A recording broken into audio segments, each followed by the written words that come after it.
Bonjour, nous sommes à Nantes, à la Cité des Congrès, à la veille de l'ouverture de OII, OII étant Ocean Energy Europe. Vous avez organisé aujourd'hui, avec votre collègue des Pays-Bas, un groupe de travail, une après-midi, sur les certifications et les normes. Est-ce que c'est le prolongement de la journée que vous aviez organisée au mois de juin dernier chez Bureau Veritas? Exactement, donc on est parti sur le 5e et dernier volet des workshops organisés dans le cadre du projet MED Certified.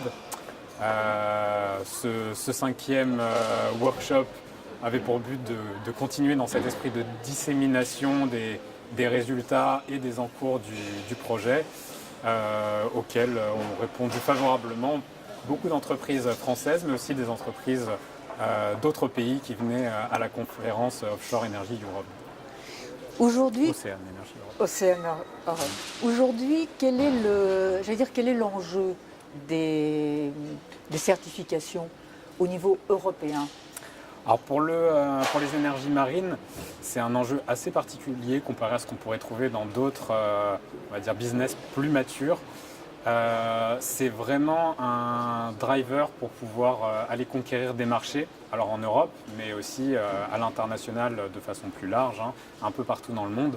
Donc l'idée, c'est de pouvoir avoir une technologie qui serait communément acceptée par l'industrie, quel que soit le pays ou la provenance. Donc un certificat établi en France a autant de valeur qu'un certificat établi en Chine, au Japon, aux États-Unis, pourvu qu'ils suivent les standards internationaux. Cela veut dire que l'on va à la fois vers des normes européennes communes, mais également vers des normes mondiales. Des normes mondiales. C'est Plus complètement vers ça. qu'européens. Plus qu'européens. Tout à fait, tout à fait. D'accord. Bureau Veritas a créé ce département il y a quelques années maintenant pour les énergies renouvelables de la mer. Est-ce que vous avez des croisements de compétences, par exemple avec le département Oil and Gas? Offshore, tout à fait.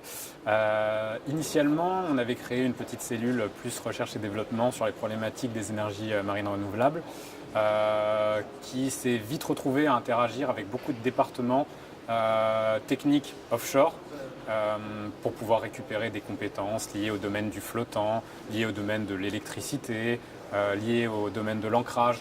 Donc des problématiques parfois qui étaient typiquement marines et offshore et pas simplement liées au monde des énergies marines renouvelables. À force de ce mélange un peu des savoirs et du travail, on se retrouve aujourd'hui, donc environ 5 ans après être entré dans le monde des énergies marines renouvelables, et 10 ans même au sens plus large quand on prend l'offshore fixe, on se retrouve avec des équipes maintenant offshore qui couvrent à la fois les aspects marine, offshore, oil and gas et les composantes énergie marine renouvelable. À votre connaissance, est-ce que vos concurrents ont la même démarche? Je pense que c'est plus que nos concurrents, ça va être aussi toute l'industrie marine, énergie marine renouvelable, toute la filière. Je pense que si vous interrogez un peu les gens des différentes compagnies, développeurs de technologies, les grands énergéticiens, etc., ce sont des gens qui viennent du monde de l'oil and gas pour beaucoup et qui se sont adaptés, spécialement depuis 2014 où la crise est quand même assez intense dans le milieu du pétrole et du gaz. On se retrouve donc maintenant à avoir un gros transfert de ces compétences-là.